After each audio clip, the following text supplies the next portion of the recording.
외생적으로 결정돼 버리기 때문에 이자율이 폐쇄 경제와 같이 그런 역할을 더 이상 담당할 수가 없게 됐어요. 따라서 소규모 개방 경제에서는 실질 이자율 대신에 실질 환율이라는 것이 이제 국민소득 결정에 있어서 다시 말하면 어떤 균형에서 벗어났을 때 그것을 다시 장기 균형으로 만들어줄 수 있는 역할을 하는 것이 실질 환율이라고 이렇게 얘기를 했어요. 그러면서 우리가 이제 네 가지 어떤 정책 변화나 외생적인 환경 변화에 따라서 어떻게 달라지는지 하는 것을 보기 시작을 했어요. 첫 번째가 우리가 본 게 국내에서의 재정 정책을 우리가 봤죠. 첫 번째 우리가 본 것은 국내에서 G를 증가시키거나 또는 T를 조세를 감면해주는 그런 정책을 했을 경우에 균형에 어떤 일이 벌어지는지 하는 것을 봤어요. 특히 우리가 지난 시간에 봤듯이 우리가 소규모 개방 경제를 봤을 때는 대부자금 시장을 우리가 중심으로 해서 봤는데 폐쇄 경제에서는 대부자금 시장을 중심으로 해서 봤는데 소규모 개방 경제가 되면서 이제 이자율이 아니라 실질 환율이 중요해졌으니까 외환 시장이라는 것을 우리가 통해서 우리가 분석을 했어요.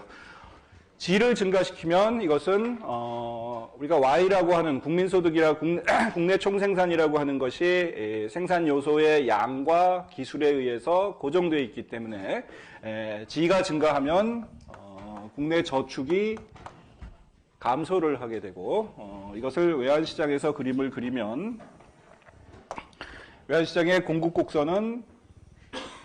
공급곡선이라기보다 S-I는 우리가 실질 환율에 대해서 수직선의 형태로 이렇게 그림을 그렸었고 그 다음에 순수출 곡선은 우리가 교과서에서는 우하향하는 것처럼 이렇게 표시가 되어 있었는데 지난 시간에 우리가 공부했듯이 우리나라의 입장에서는 실질 환율 함수를 이렇게 우상향하는 곡선으로 우리가 이렇게 표현을 했어요.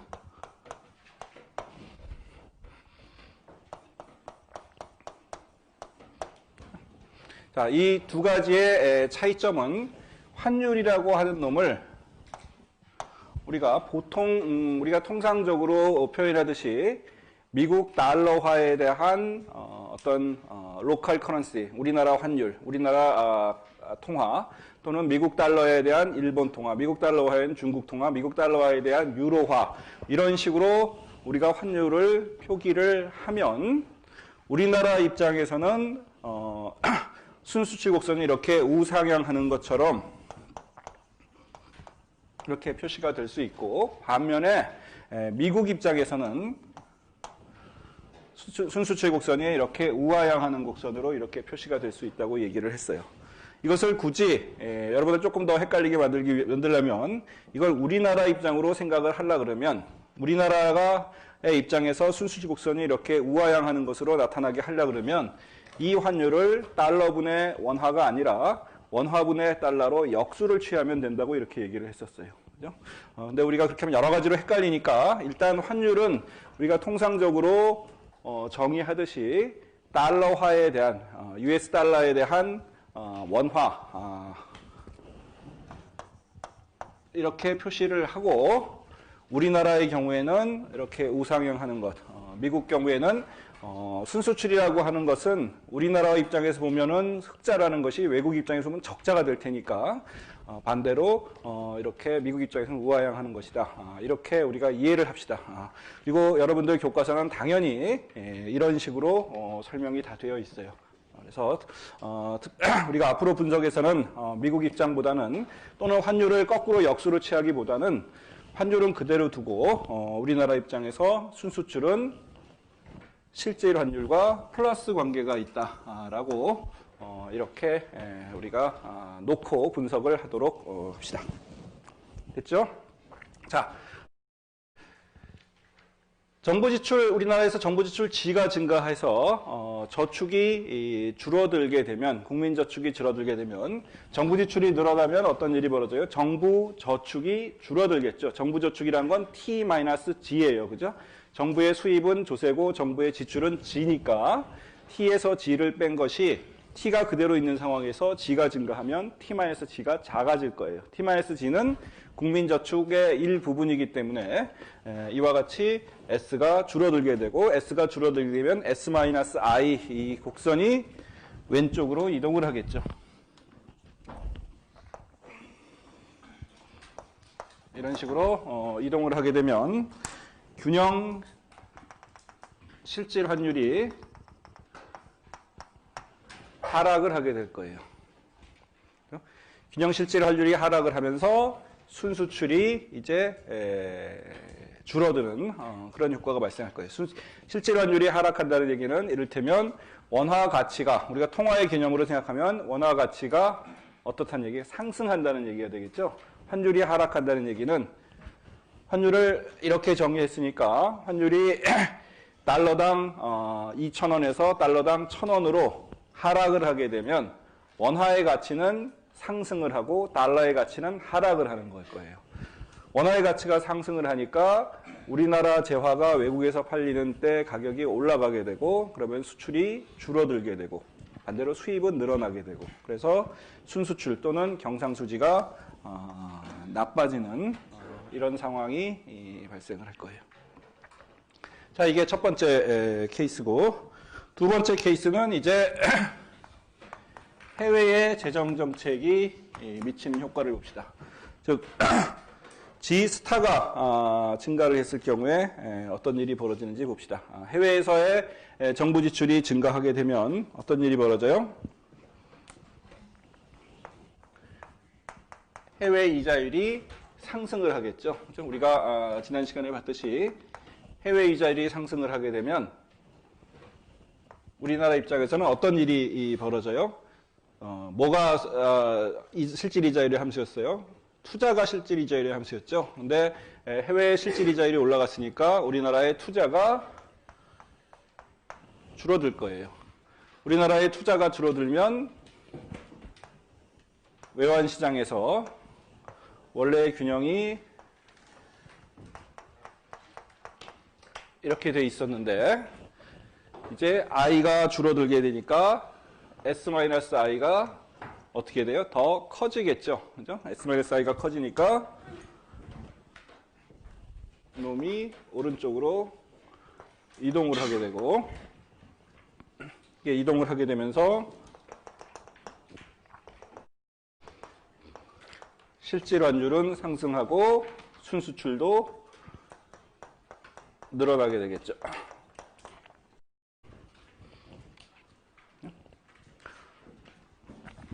$1 환율이 이를테면 명목 환율이긴 하지만 이걸 실질 환율로 그냥 대충 생각을 해보면 달러당 1,000원 하던 것이 달러당 2,000원이 되면서 수출은 늘어나고 수입은 줄어들어서 순수출이 늘어나는 그런 효과가 발생을 할 거예요.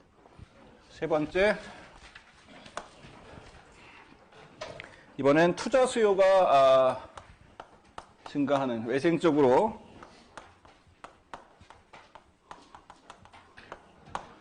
투자 수요가 증가하는 경우를 보도록 합시다.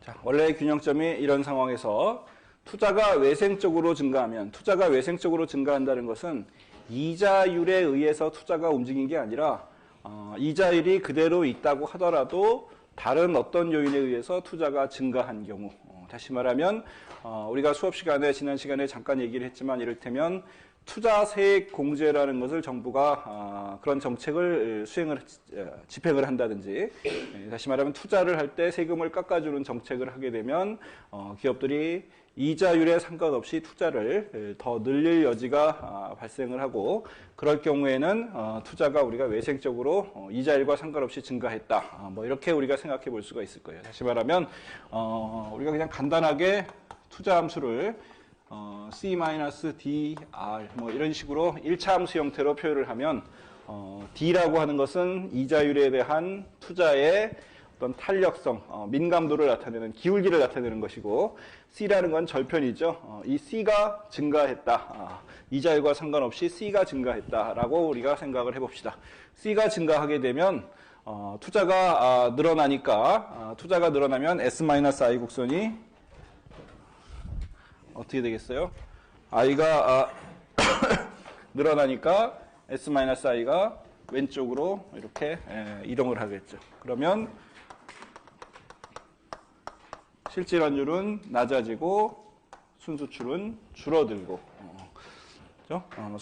실질 환율이 낮아지니까 우리나라의 수출품의 가격이 상대적으로 비싸지게 되고 따라서 수출이 줄어들고 반대로 수입은 늘어나서 경상수지가 악화되는 그런 상황이 되겠어요.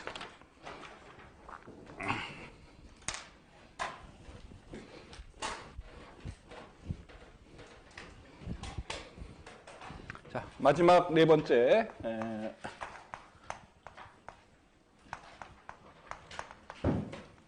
소위 말해서 무역정책이라고 하는 것, 수출과 수입에 직접적으로 영향을 주는 어떤 정책들. 예를 들면, 수출에 보조금을 준다든지, 또는, 수입에 마이너스 보조금을 준다든지, 마이너스 보조금이라는 얘기는 뭐, 텍스란 얘기겠죠, 결국. 수입에 관세를 부과한다든지, 뭐 이런 것들이 되겠어요. 다시 말하면 우리가 순수출에 영향을 주는 수출과 수입에 영향을 주는 환율이라는 변수 외에 우리가 투자에서 외생적으로 투자를 변동시키는 어떤 요인이 있을 수 있다고 얘기했듯이 수출과 수입에도 환율 외에 외생적으로 영향을 줄 수 있는 어떤 다른 요인들이 많이 있을 거예요. 예를 들면 좀 전에 얘기한 대로 수출에 보조금을 주면 다른 요인이 다 똑같을더라도 수출이 늘어날 수가 있을 거고 또 수입의 관세율을 올리게 되면 다른 요인이 다 똑같을 때 수입이 줄어들게 되겠죠. 뭐 이를테면 FTA를 한다? 그럼 어떻게 되겠어요? 수입은 늘어나고 수출도 늘어나고 뭐 이런 효과가 있을 수 있겠죠. 또 수입에다 쿼터제를 실시한다. 그래서 어떤 특정 품목에 대해서 일정액 이상만큼 수입을 못하게 한다. 수입의 최대치를 정한다. 뭐 이렇게 되면 수입이 줄어드는 효과가 발생을 할 거예요. 환율이라는 변수 외에 환율과 독립적으로 수출과 수입에 영향을 줄 수 있는 것들을 우리가 그런 정책들을 우리가 무역 정책이라고 이렇게 부릅시다. 자, 이런 경우에 어떤 일이 벌어지는지 봅시다. 마찬가지로 원래의 균형은 이렇게 되어 있는데 만약에 이를테면 수입 쿼터를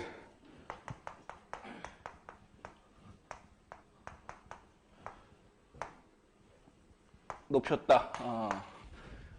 수입을 양을 제한을 했다. 그러면 수입이 줄어들겠죠. 외생적으로 수입이 줄어들 테니까 순수출 곡선이 어디로 이동하겠어요?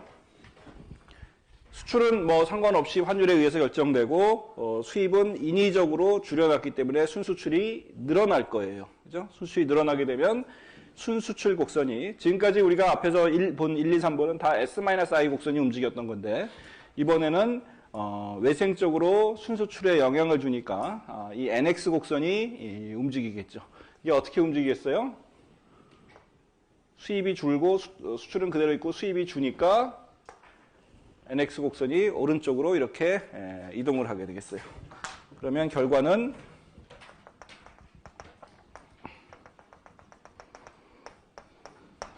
환율은 줄어들고 환율은 내려가고 그런데 순수출은 변화가 없죠. 그렇죠? 자, 이게 무슨 얘기예요? 정부가 인위적으로 수입을 못하게 했어요. 수입의 양을 제한을 하는 방법으로 해서 수입을 못하게 했어요. 그러니까 일시적으로 순수출이 늘어날 거예요. 그것이 NX 곡선이 오른쪽으로 이동한 것이 되고 순수출이 늘어나니까 환율은 줄어들게 될 거예요. 환율은 낮아지게 됐어요. 환율이 낮아지게 되면 어떤 일이 벌어져요? 이번에는 수출이 줄어들게 되겠죠. 수출이 줄어들고 아까 수입이 줄어든 상태에서 수입이 줄어든 만큼 수출도 환율이 조정이 돼서 낮아지는 효과가 발생을 해요. 거기에 따라서 수출에서 수입을 빼준 순수출은 변화가 없는 거죠. 즉 정부는 이를테면 경상수지 개선을 위해서 순수출을 늘리기 위해서 수입에다 인위적인 이를테면 관세를 부과한다든지 수입 쿼터를 부과를 했는데, 그래서 수입을 줄임으로써 순수출을 늘리고자 하는 게 정부의 원래의 목표였는데, 결과적으로 수입을 줄이는 데는 성공을 했지만 환율이 낮아져서 수출까지 같이 줄어드는 결과가 발생을 했어요. 거기에 따라서 수출은 변화가 없게 된 거죠. 즉 정부의 무역정책의 효과는 장기적으로 보면 정부의 순수출에 미치는 효과는 정부의 의도와는 다르게 전혀 발생하지 않고 환율만을 낮춘 거예요. 근데 여기서 한 가지 재밌는 현상은 정부가 의도적으로 수입 쿼터를 통해 수입을 낮췄어요. 환율이 낮아서 근데 수출도 낮아졌어요. 그래서 그 차이인 수출 마이너스 수입인 순수출은 변화가 없었어요. 그 과정에서 수출도 낮아졌고 수입도 낮아졌죠. 다시 말하면 이 경제의 무역 양이, 교역 양이 줄어들었어요. 수출도 수입도 똑같은 크기만큼 낮아져가지고 전체 교역 규모는 줄어들겠어요. 우리가 여러분들 경제 원론 시간에 맨 앞에 배우는 것 중에 하나가 우리가 gains from trade라는 말을 배웠을 거예요. 무역을 통한 이익, 그죠? 우리 비교 이론 이런 것들을 배우면서 무역을 통해서 두 나라가 다 같이 이득을 얻을 수 있다고 얘기를 했는데, 지금 여기에서 보면 수출과 수입이 다 줄어들어서 교역량이 감소를 했어요. 순수출은 그대로 있지만. 그러면 우리가 알고 있는 그런 gains from trade라고 하는 교역을 통한 이익이 줄어들었다고 볼 수가 있겠죠. 그래서 사회 후생 전체적으로 보면, 이 그림에는 안 나타나 있지만 사회 전체의 후생으로 보면 뭔가 나빠졌다라는 것을 알 수가 있을 거예요. 그림에 표시되지는 않지만 어쨌든 이런 무역 정책은 순수출에는 영향을 주지 못하고 환율에만 영향을 주게 된다라고 할 수가 있겠어요.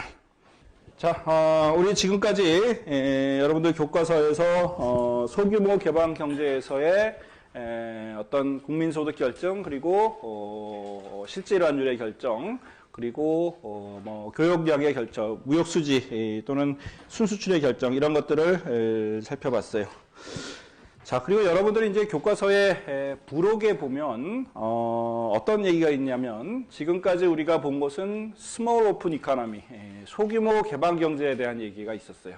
근데 여러분들 부록에 보면 소규모 개방 경제가 아니라 대규모 개방 경제에 대한 얘기가 나와 있어요. 약간 여러분들이 지금 상황에서 약간 의아하게 여길 수 있는 것은, 이 교과서 자체가 맨큐가 미국 사람이고, 사실은 미국 학생들을 위해서 쓴 교과서인데, 우리가 소규모 개방 경제, 대규모 개방 경제를 얘기를 하면 미국이라는 나라는 아마도 소규모 개방 경제보다는 대규모 개방 경제에 더 가까운 나라일 거예요. 그죠? 적어도 지금 현재에서는 제일 큰 나라니까. 그러면 왜 대규모 개방 경제를 본문에 쓰고 소규모 개방 경제를 부록에 쓰지 않고 그걸 바꿔가지고 왜 부록에다가 대규모 개방 경제를 썼을까 하는 의문이 하나가 들 수가 있을 거예요. 자, 우리 지금 일단 대규모 개방 경제에 대한 얘기를 한번 분석을 해보고, 그것이 소규모 개방 경제하고 어떤 면에서 차이가 나는지, 그리고 그 차이를 이해하고 나면 왜 부록에서 대규모를 쓰고 본문에서 소규모를 했는지 하는 내용을 이해할 수가 있을 거예요. 자, 그래서 일단 부록에 있는 내용, 대규모 개방 경제에 관한 내용을 지금까지 우리가 얘기했던 소규모 개방 경제하고 같이 붙여가지고 비교를 좀 생각해보면서, 머릿속에서 비교를 해보면서 보도록 합시다.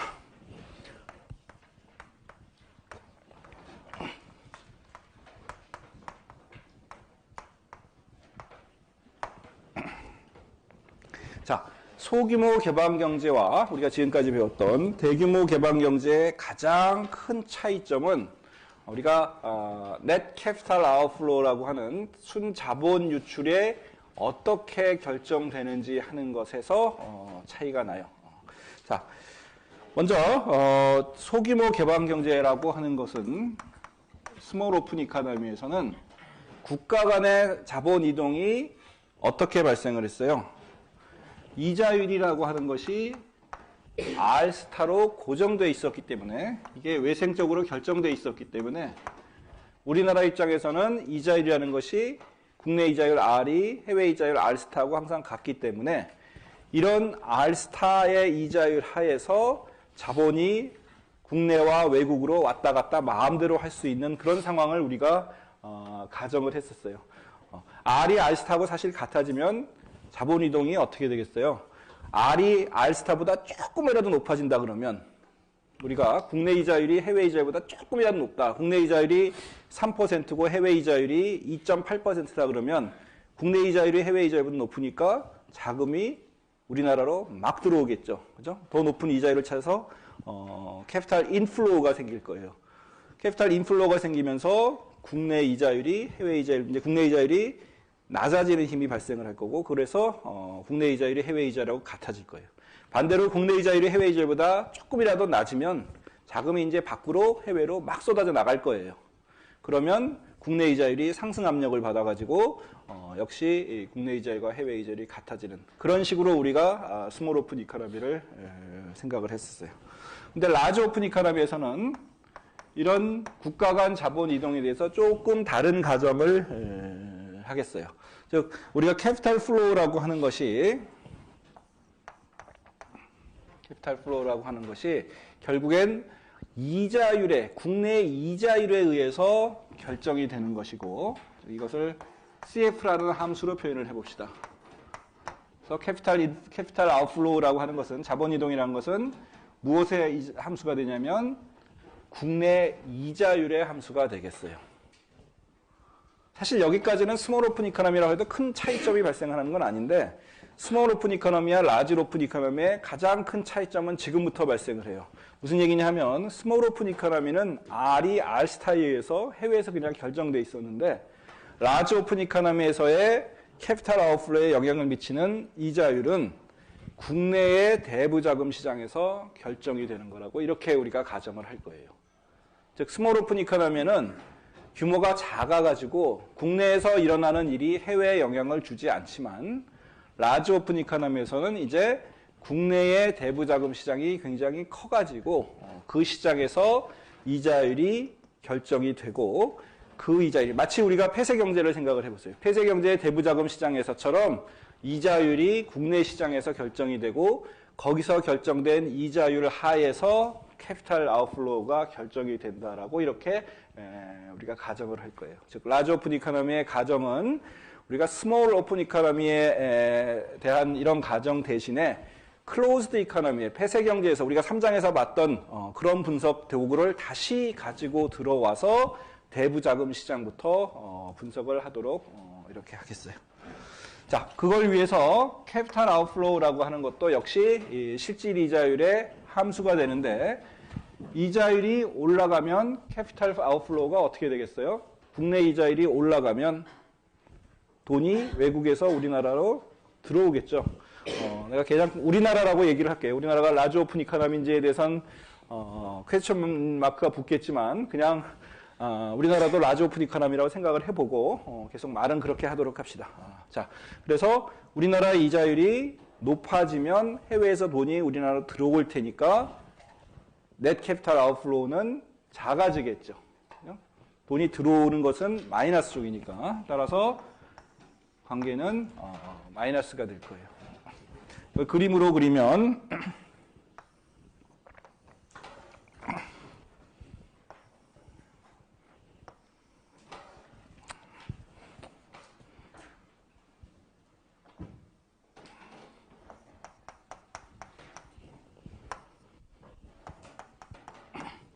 이런 식이 될 것이고 여기 어딘가에 캐피탈 아웃플로우가 제로가 되는 시점이 있어서 이 제로에 되는 시점, 이 점보다 오른쪽에서는 어떤 일이 벌어져요? 캐피탈 아웃플로우가 넷 캐피탈 아웃플로우가 플러스가 되고 이쪽에서는 넷 캐피탈 아웃플로우가 마이너스가 되겠죠. 즉 넷 캐피탈 아웃플로우가 플러스라는 얘기는 국내에서 해외로 돈이 나갔다는 얘기고 나가는 게 들어오는 것보다 더 많다는 얘기고 이쪽에서는 들어오는 게 나가는 것보다 더 많다는 얘기가 되겠죠. 그런 식으로 플러스 마이너스로 이렇게 표현했어요.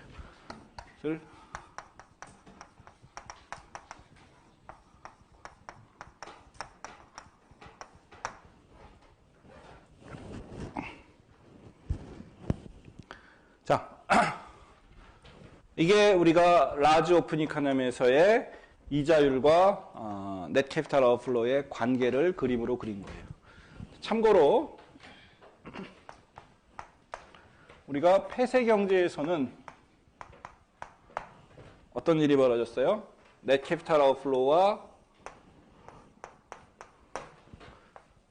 이자율 관계. 클로즈드 이코노미에서는 넷 캐피탈 아웃플로우가 정의상 제로니까 이것이 이자율과 상관없이 0이라는 점에서 수직선으로 나타난다고 우리가 이해할 수가 있을 것이고, 반면에 스몰 오픈 이코노미에서는 우리가 지금까지 분석했던 스몰 오픈 이코노미에서는 넷 캐피탈 아웃플로우와 이자율 간의 관계가 어떤 일이 벌어졌어요? 이 R이 R 스타가 되겠죠.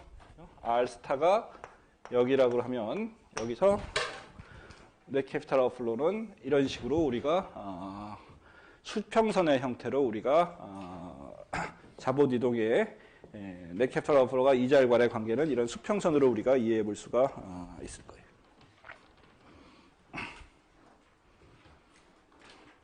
즉 클로즈드 이코노미에서는 넷 캐피탈 아웃플로우라는 게 정의상 제로지만, 따라서 우리가 대부자금 시장에서 저축과 투자가 항상 일치하는 것으로 우리가 그렇게 그림을 그렸어요. 그래서 이쪽을 갖다가 넷 캐피탈 아웃플로우라 저축 또는 투자라고 한다면 저축 곡선이 수직선이고 투자 곡선이 우하향하는 데서 균형 실질 이자율이 결정이 됐었어요. 이쪽에서는 어떻게 됐어요? 이쪽에서는 투자라고 하는 것이 R스타에 의해서 영향을 받는데, R스타가 고정이면은 투자는 그대로 고정이고, 그리고 캐피탈 아웃플로우는 이자율이 조금만 변해도 무한대로 늘어나거나 줄어들 수 있는 그런 상황을, 무한 탄력적인 경우를 우리가 얘기를 했었어요. 사실 클로즈드 이코노미에서 캐피탈 아웃플로우가 제로라는 얘기는 이렇게 생각해 볼 수도 있어요. 이게 클로즈드 이코노미를 외국이 없는, 해외라는 부분이 없는 상황이다 이렇게 생각을 하면 자본 이동이라는 것을 정부가 완전히 통제하는 경우, 즉 외국이라는 게 사실 있는데 외국과의 거래를 정부가 완벽하게 통제를 해서 거래를 못하게 금지하는 경우, 그런 걸 우리가 클로즈드 이코노미라고 생각해 볼 수가 있겠죠. 그 다음에 스몰 오픈 이코노미는 조금 전에 얘기한 대로 클로즈드 이코노미하고 완전히 반대되는, 또 어떤 의미에서 극단적인 경우, 자본은 완전 이동성, 어떠한 제약도 받지 않고 국가 간의 자본이 완벽하게 왔다 갔다 할 수가 있고, 또 우리나라 이자율은 해외 이자율하고 완벽하게 같아지는 그런 상황이 되겠어요. 어떤 의미에서 이것이 한 극단이라고 한다면 완전한 의미에서의 자본 통제가 이루어지는 그 경우, 이쪽은 완전한 의미에서 자본 이동이 가능한 경우, 그러니까 이것과 클로즈드 이코노미와 스몰 오픈 이코노미는 어떤 의미에서 서로 극단적인 경우라고 생각해 볼 수가 있을 거예요. 근데 라지 오픈 이코노미에서 보면 이 그림은 이거하고의 어떤 중간 정도가 되겠죠. 그죠?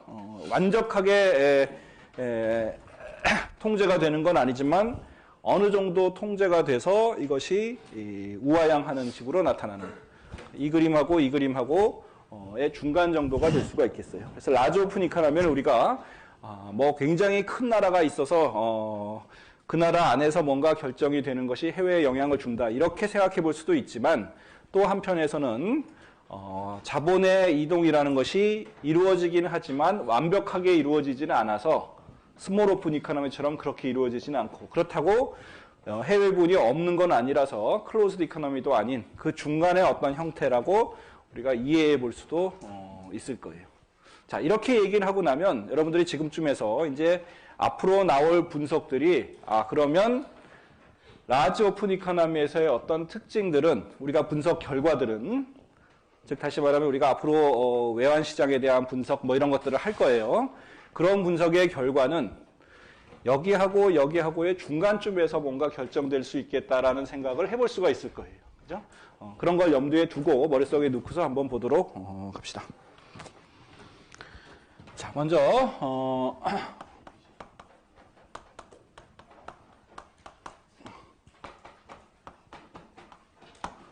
대부자금 시장을 보도록 합시다. 자, 다시 한번 우리 지금까지 한 거하고 비교를 한번 해봅시다. 폐쇄 경제에서는 클로즈드 이코노미에서는 실질 이자율이라는 것이 변화를 해서 균형을 만들어줬어요. 스몰 오픈 이코노미에서는 실질 이자율이 고정되어 있으니까 실질 환율이라는 것이 조정이 돼서 균형을 만들어줬어요. 라지 오픈 이코노미에서는 이 두 개의 중간쯤 될 테니까 이제 실질 환율도 움직이고 실질 이자율도 같이 움직일 거예요. 두 개가 이제 변수가 두 개가 됐어요. 클로즈드 이코노미에서는 실질 이자율, 스몰 오픈 이코노미에서는 실질 환율, 라지 오픈 이코노미에서는 실질 이자율과 실질 환율 두 개가 다 이제 움직이는 그런 변수가 됐다라고 생각하면 될 거예요. 자, 그래서 대부자금 시장을 봅시다. 우리가 스몰 오픈 이코노미 할 땐 대부자금 시장이 사실 별로 볼 필요가 없었어요. 그죠? 외환 시장을 보면 됐어요. 여기서는 이제 그렇지 않기 때문에 대부자금 시장을 봐야 되죠. 자, 대부자금 시장을 보면 대부자금의 공급인 저축이 뭐하고 같아져요? I 더하기 net capital outflow하고 같아지죠. 그죠? 우리가 그걸 여기서는 CF라고 썼어요. capital flow라고 이렇게 썼어요. 저 국내 대부자금 공급은 국내에서 투자에 의해서 수요가 되거나 해외로 나가거나 이 두 가지의 합으로 결정이 될 거예요. 그리고 우리가 스몰 오픈 이코노미에서 뭐라고 썼냐면 요 놈을 투자라고 하는 놈이 이자율의 함수인데 이것이 해외 이자율 R스타에서 고정이 되어 있다고 했었어요. 근데 이제 라지 오픈 이코노미에서는 더 이상 고정이 되지 않고 국내 대부자금 시장에서 결정되는 것처럼 해서 폐쇄 경제처럼은 그냥 R로 표현을 하도록 하겠어요. 그 다음에 또 하나 우리가 조금 전에 봤듯이 캐피탈 아웃플로우라고 하는 것도 이자율의 함수였어요. 그죠? 이 놈도 이자율에 의해서 영향을 받게 되겠어요. 그리고 사인은 이자율이 올라가면 투자가 줄어들고 이자율이 올라가면 넷 캐피탈 아웃플로우도 줄어들었어요. 둘 다 마이너스 사인에 있는 그런 모습이 되겠죠. 그리고 지금까지의 가정에 의해서 저축이라는 것은 이제 고정이 돼 있다고 외생적으로 주어져 있다고 합시다.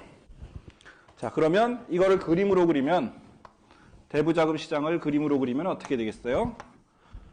저축은 대부자금의 공급은 이렇게 고정이 돼 있고 대부자금의 수요는 우하향하는 이자율과 마이너스 관계에 있는 이 두 개가 대부자금의 수요가 될 텐데 마이너스가 되겠죠. 그리고 폐쇄 경제에서는 이것을 그냥 이렇게 표현을 했었는데 라지 오픈 이코노미 되면서 이렇게 끝나면 안 되고 여기다가 요 놈을 더한 것이 대부자금의 수요가 될 거예요.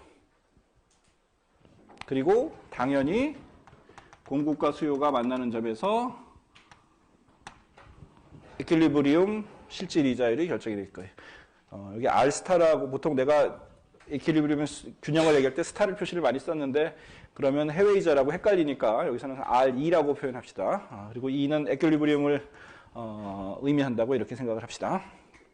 자, 이런 식으로 라지 오픈 이코노미에서 대부자금 시장이 결정이 될 거예요.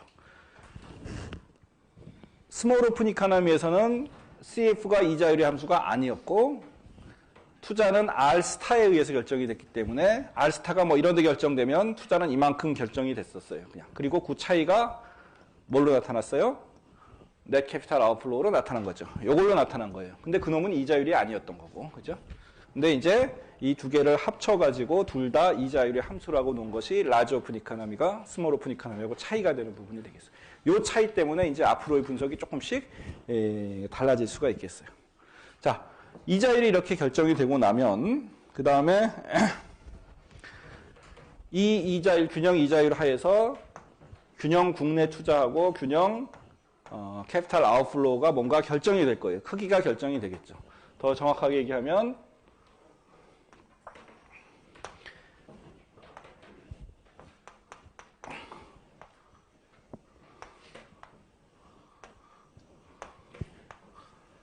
이것이 투자 곡선이고 이것이 캐피탈 아웃플로우 곡선이라고 한다 그러면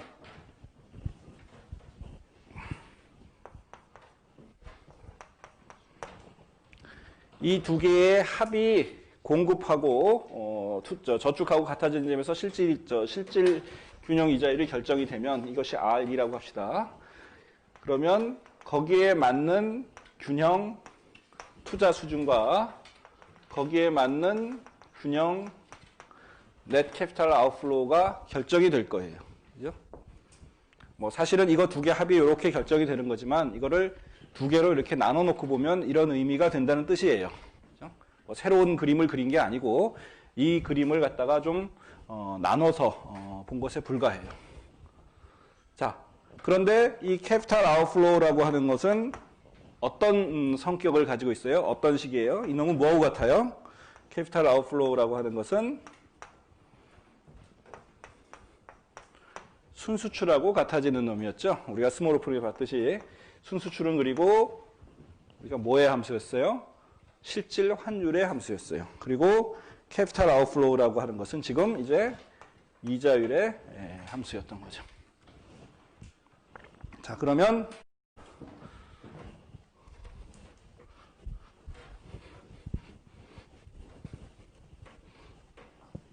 캐피탈 아웃플로우가 이렇게 결정이 되면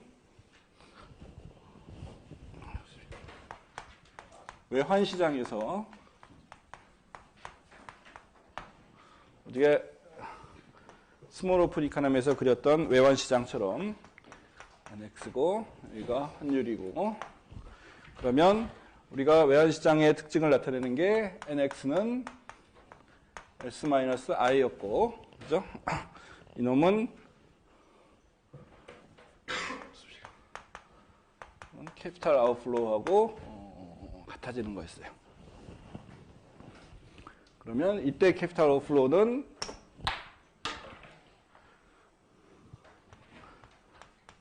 이자율이 이런 이자율 하에서 국내 대부자금 시장에서 결정된 이자율 하에서 거기에 맞는 캐피탈 아웃플로우 수준이 결정이 될 것이고 그놈이 이렇게 되어 있다고 하면 순수출 곡선은 실질 환율의 증가 함수가 될 것이고 거기에 따라서 이 수준에서 균형 환율과 균형 순수출이 결정이 되겠어요.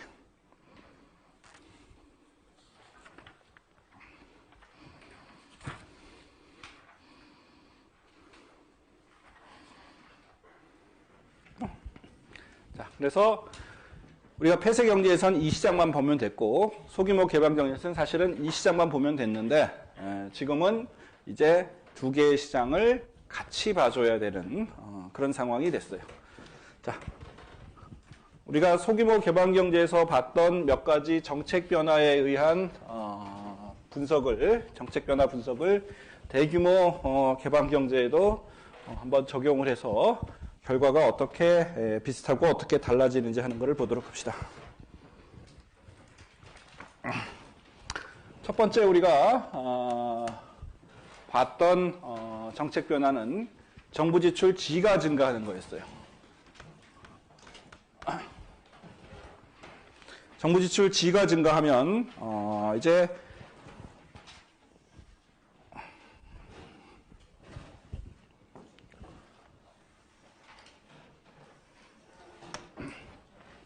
정부 지출 G가 증가하면 대부자금 시장에서 어떤 일이 벌어지는지 먼저 보도록 합시다.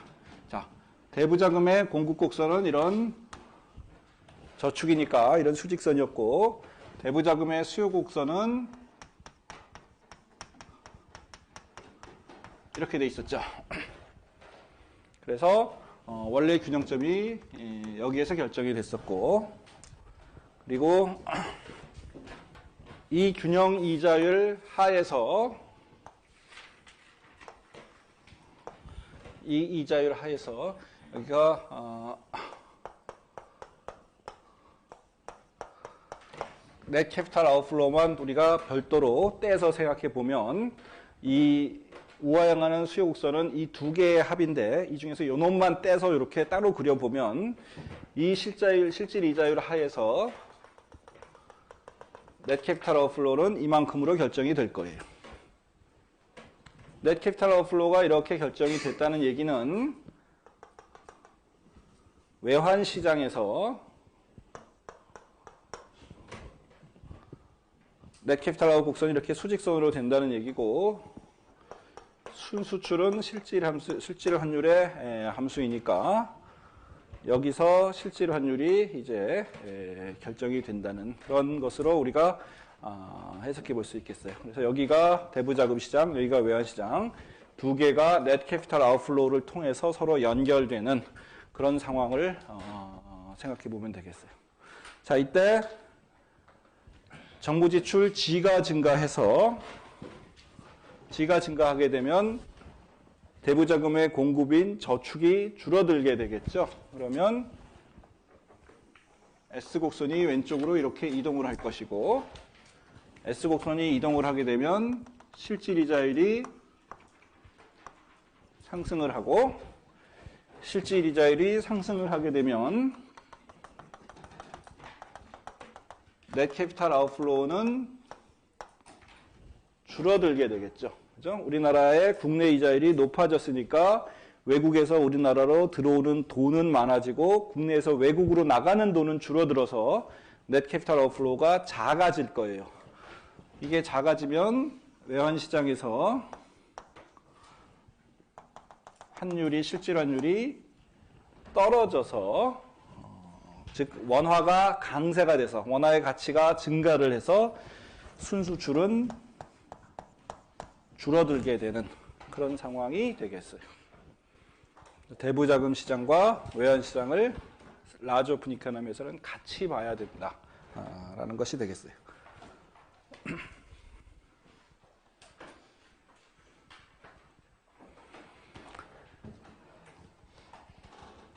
자,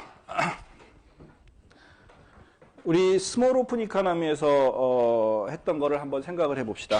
우리가 스몰 오픈 이코노미에서 정부 지출 G를 증가시키면 어떤 일이 벌어졌어요? 스몰 오픈 이코노미에서 했던 분석을 다시 한번 여기다가 그림을 그려봅시다.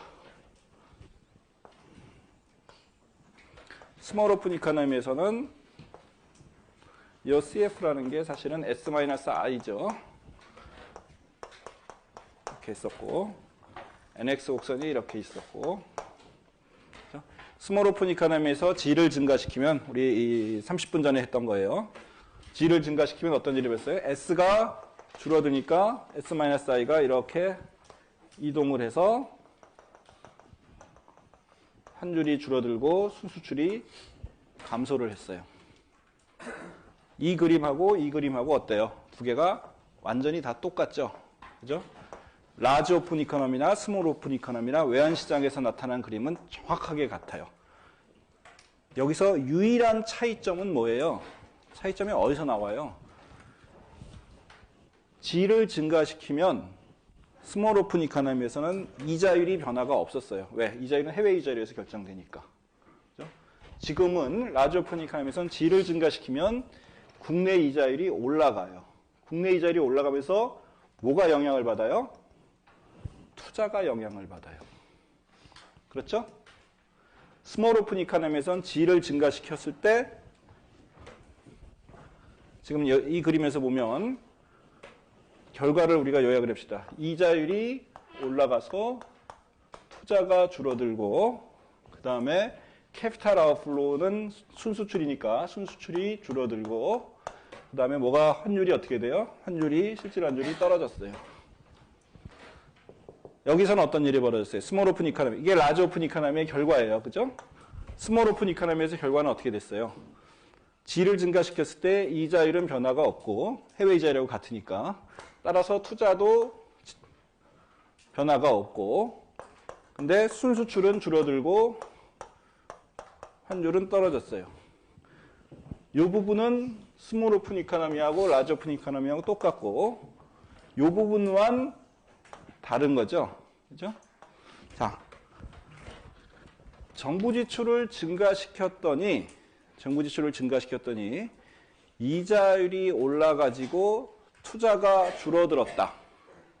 우리가 언제 이런 얘기를 했었어요? 정부 지출 증가시켰어, 정부가.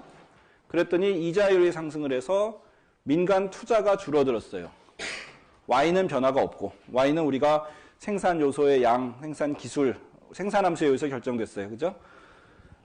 정부 지출 증가는 G를 증가시키고 투자를 감소시켜서 Y는 변화가 없는 상황. 우리가 이런 상황을, 이런 효과를 뭐라고 불렀어요? 구축 효과라고 불렀었죠. 자, 우리가 G를 증가시켰더니 이자율 상승과 투자 감소가 나타났다. 이 얘기를 언제 했었냐면 우리가 폐쇄 경제를 공부할 때 했었어요. 그죠? 폐쇄 경제에서의 구축 효과라고 하는 것은 정부 지출 G를 증가시켰을 때 이자율 상승으로 투자가 정부 지출 증가만큼 정확하게 같은 크기만큼 감소를 해서 Y에 영향이 없는 상황. 이런 상황을 우리가 완전한 의미에서의 구축 효과가 발생한다고 얘기를 했었어요. 즉, 폐쇄 경제에서의 구축 효과는 이자율 상승과 투자 감소로 나타났어요. 개방 경제에서 우리가, 소규모 개방 경제에서 우리가 20분 전에 했던 이 그림에서는 G를 증가시켰더니 우리가 Y는 변화가 없어요. 그죠? 우리가 생산함수에 의해서 결정되니까 G를 증가시켰더니 뭐가 줄어들었어요? I가 줄어들었어요? 투자가 줄어들었어요? 아니죠. 투자는 그대로 있어요. 이 해외 이자율에서 결정되니까. 소비는 어때요? 소비는 여기나 과거에도 영향이 없었어요. 왜? 가처분 소득의 함수인데 T는 우리가 그대로 변화를 안 시켜놨기 때문에. 그죠? T는 고정이기 때문에. 우리가 지금 하고 있는 건 G를 증가시킨 경우예요. 소비도 변화가 없고 투자도 변화가 없고. 근데 정부 지출은 늘었어요. 뭐가 줄어들어야 돼요? 순수출이 줄어들어야지 Y가 일정하게 갈 수가 있어요. 즉 소규모 개방 경제에서의 구축 효과라고 하는 것은 환율의 하락을 통한 순수출의 감소를 통해서 구축 효과가 발생을 했어요. 폐쇄 경제에선 이자율 상승을 통한 투자 감소로 구축 효과가 발생했고 소규모 개방 경제에서는 투자가 아니라 환율 하락으로 인한 순수출 감소로 구축 효과가 발생을 했어요. 대규모 개방 경제에서는 두 개가 다 나타나고 있죠. 그죠? 투자도 줄어들었고 이자율 상승으로 환율 하락으로 순수출도 줄어들었고 구축 효과가 G의 증가를 통한 구축 효과가 폐쇄 경제처럼 I의 감소, 소규모 개방 경제처럼 순수출의 감소로 같이 발생을 하는 거예요. 두 개가 섞여서 발생을 한다고 볼 수 있어요. 우리가 뭐라 그랬냐면 대규모 개방 경제는 폐쇄 경제와 소규모 개방 경제의 중간쯤이라고 얘기를 했죠. 여기 구축 효과도 역시 두 개 양쪽에서 다 나타나고 있어요. 얻은 게 더 크냐는 이 그림만 갖고는 알 수가 없어요. 그죠? 이런 곡선들의 기울기나 뭐 이런 것들에 의해서 결정이 될 거예요. 그렇지만 하여튼 우리가 퀄리테이티브하게는 정성적으로는 두 개 쪽에서 다 발생을 한다라는 것이 되겠어요.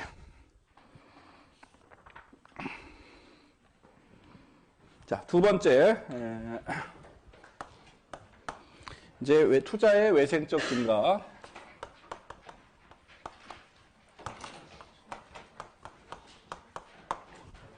봅시다.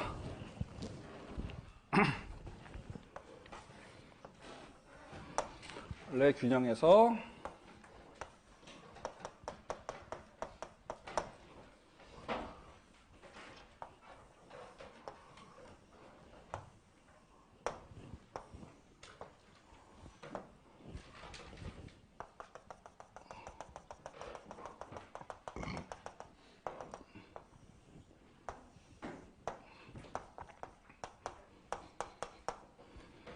자, 원래 균형이 여기서 이루어지고 있었는데 투자가 외생적으로 증가했다. 투자 세액공제라든지 뭐 이런 걸 통해서 투자가 외생적으로 증가하면 이놈이 I 더하기 CF니까 I가 증가해도 외생적 증가해도 이놈이 오른쪽으로 이동을 하겠죠.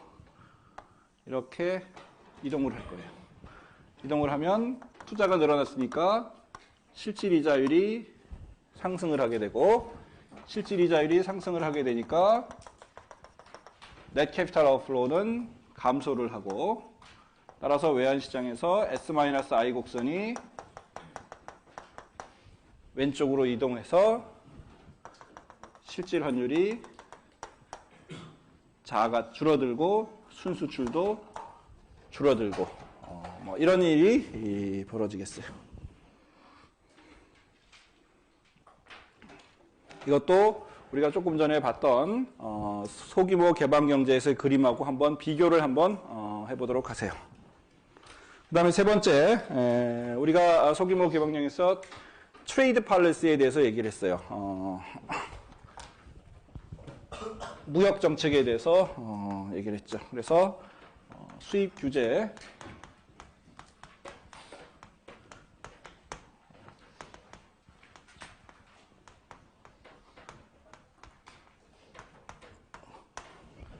를 강화를 했다라고 생각을 해봅시다. 그러면 시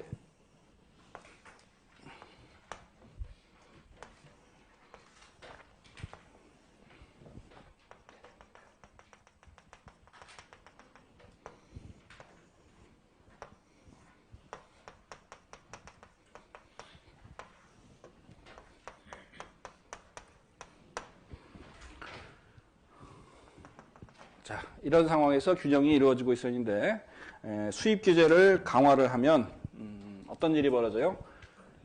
정부가 인위적으로 일정량 이상 수입을 못하게 했다. 그러면 대부자금 시장에 어떤 일이 벌어질까요?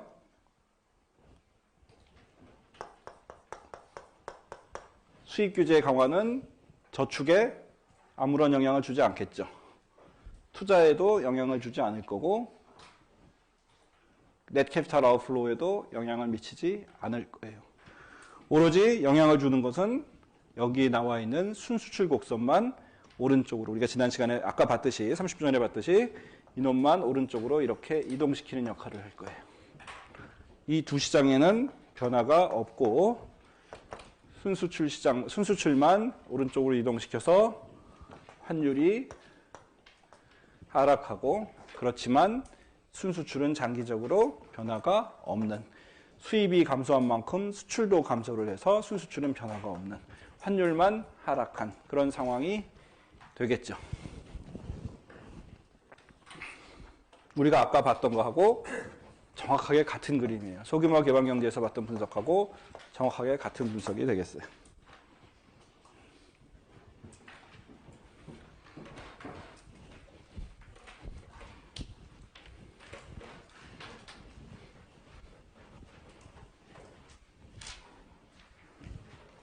자, 우리가 아까는 해보지 않았지만 지금은 이제 한 가지 더 해볼 수 있는 것은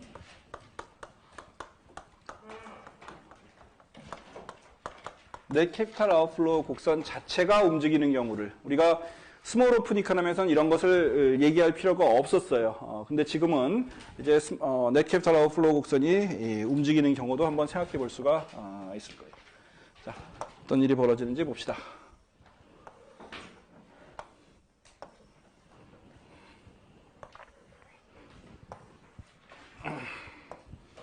원래의 균형점 여기서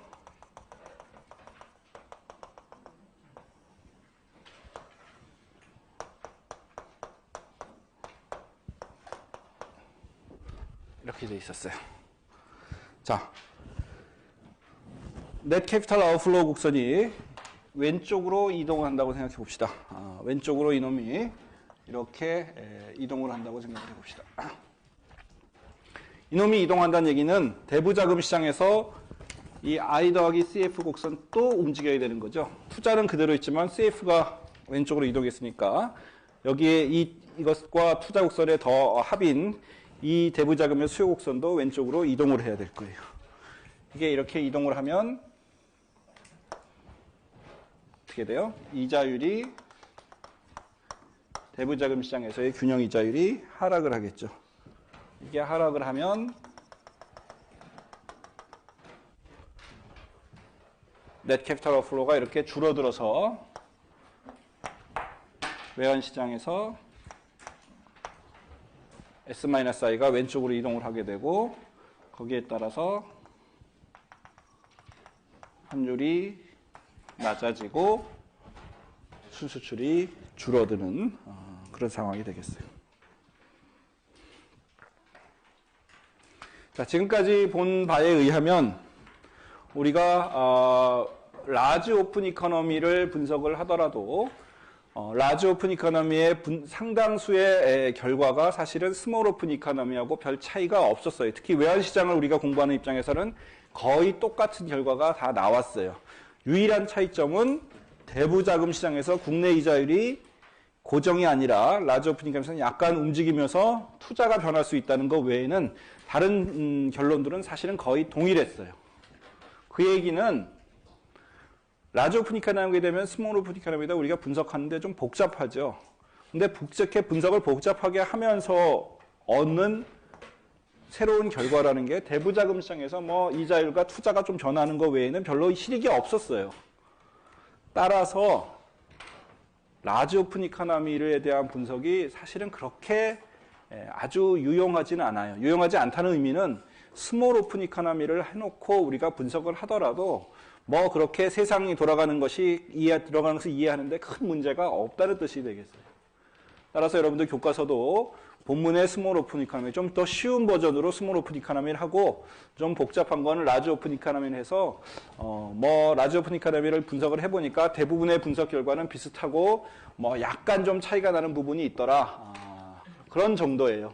그래서 우리가 라지 오픈 이코노미는 클로즈드 이코노미와 스몰 오픈 이코노미의 중간 정도 되고 우리가 양극단인 클로즈드 이코노미와 스몰 오픈 이코노미를 교과서에서 공부를 하고 나면 라지 오픈 이코노미는 그거의 중간 정도 형태로 우리가 이해해 볼 수 있겠다. 뭐 이런 정도로 우리가 생각을 하면 되겠어요.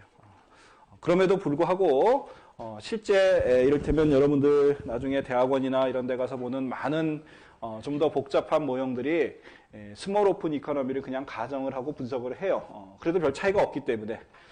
그렇지만 우리는 이제 처음 거시경제학을 배우는 학생 입장에서는 클로즈드 이코노미, 스몰 오픈 이코노미, 라지 오픈 이코노미를 다 하나씩 똑같은 정도로 중요하게 생각을 하고 공부를 하길 바래요.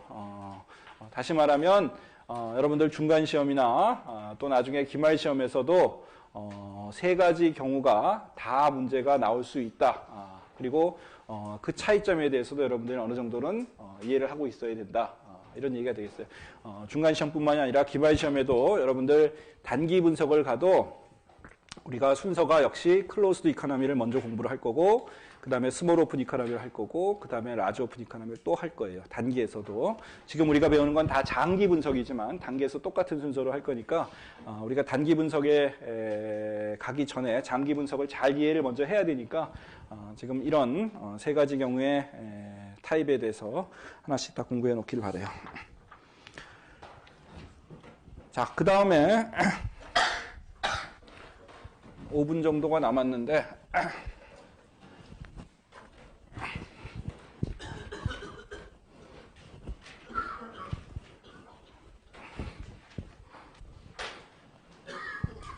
마지막으로 우리 지금까지 다 실질 변수에 대해서 우리가 분석을 했었어요. 특히 실질 환율을 어떻게 움직이는지 어떻게 결정되는지 하는 내용을 봤어요. 자, 마지막으로 우리 이제 명목 환율, 우리가 보다 실생활에서 많이 접하게 되는 명목 환율이라는 것에 대해서 한번 잠깐 보도록 합시다.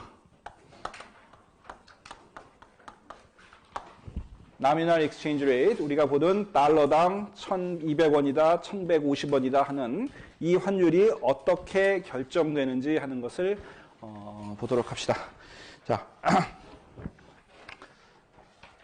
명목 환율이라고 하는 것을 자, 여러분들 내가 명목 환율과 실질 환율의 차이점을 여러분들한테 얘기를 하면서 어떤 예를 들었었냐면 서울의 커피값이 5,000원이었고 노트 앞을 다시 보세요. 뉴욕의 커피값이 2달러 50센트였어요.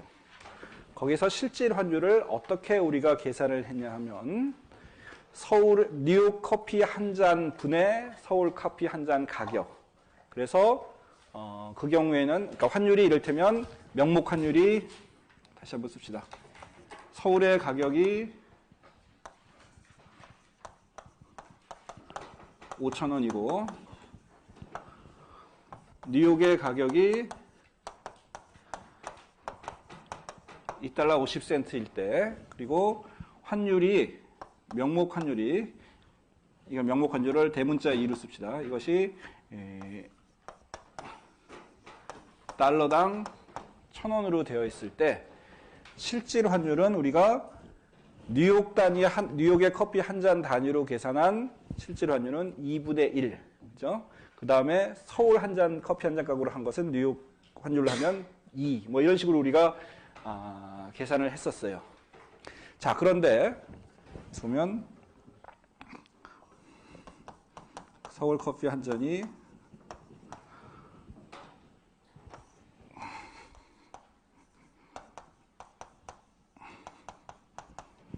2분의 1 이렇게 표시를 했었어요. 이걸 실제로 환율이라고 이렇게 얘기를 했었죠. 자, 근데 우리가 커피라는 재화는 조금 다를 수 있겠지만 이것이 커피가 아니고 뭐 다른 재화라고 생각했어요. 여러분이 쓰고 있는 볼펜이라고 할 수도 있고 교과서라고 할 수도 있고 뭐든지 하여튼 물론 이제 우리 한글 교과서는 미국에서 소용이 없겠지만 우리가 미국과 한국에서 무역을 통해서 거래할 수 있는 그런 재화라고 생각을 해봅시다. 그런 재화라고 생각을 해보면 뉴욕에서의 커피 한 잔이 한국에서는 2분의 1잔밖에 되지 않는다라는 건 되게 이상한 거예요. 어떤 의미에서 생각을 해보면. 왜 그래요? 교역이 자유롭게 이루어질 수 있다고 하면 서울에서의 가격과 뉴욕에서의 가격이 같아야 돼요. 우리가 그런 거를 뭐라고 부르냐면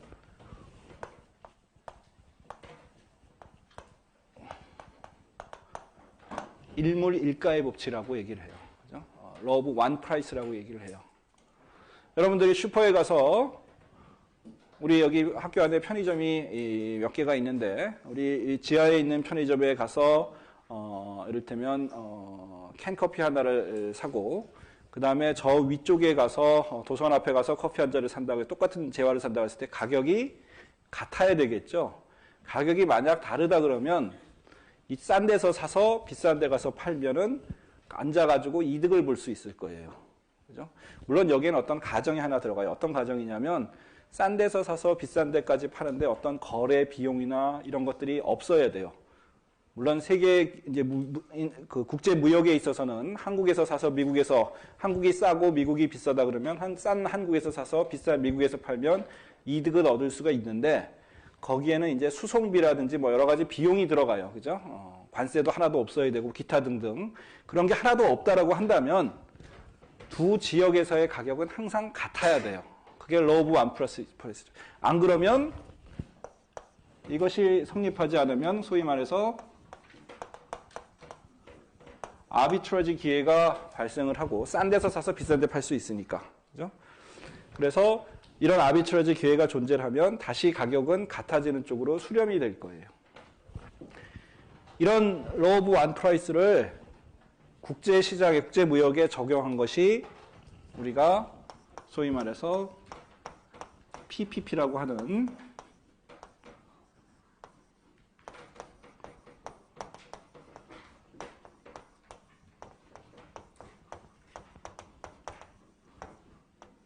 Purchasing Power Parity라고 하는 이론이 되겠어요.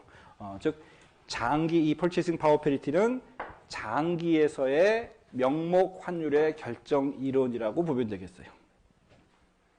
즉 우리가 예에서 들었던 이런 일들이 실질 환율이 사실은 이러면 아비트라지 기회가 존재하기 때문에 두 나라 사이의 재화의 상대 가격은 뭐하고 같아져야 돼요? 이럴 경우에는 1하고 같아져야 돼요. 같아져야 된다는 얘기는 이것의 비율이 실질 환율이 1이 돼야 된다는 얘기가 되겠죠. 그죠? 즉 Purchase Power Parity가 성립한다는 얘기는 우리가 실질 환율이 1이라는 것과 다름없어요. 자, 우리가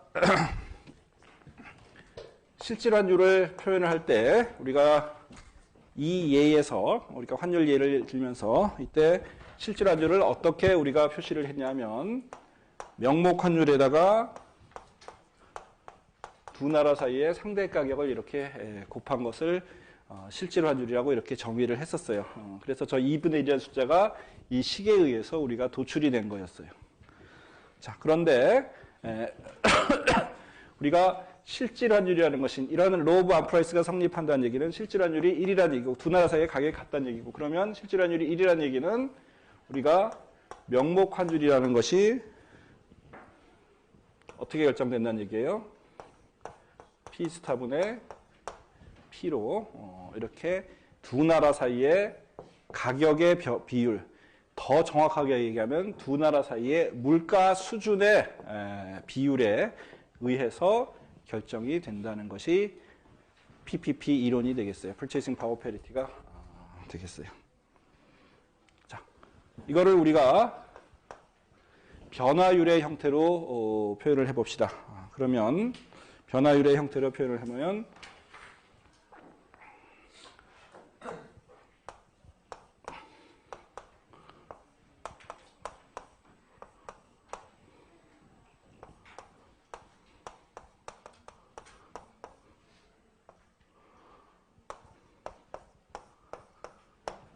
이런 식이 되겠죠.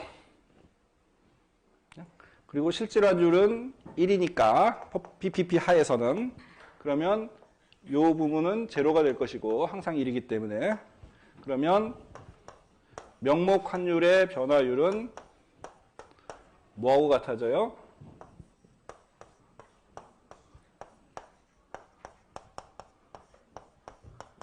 요 놈하고 같아져요. 놈을 다시 표현하면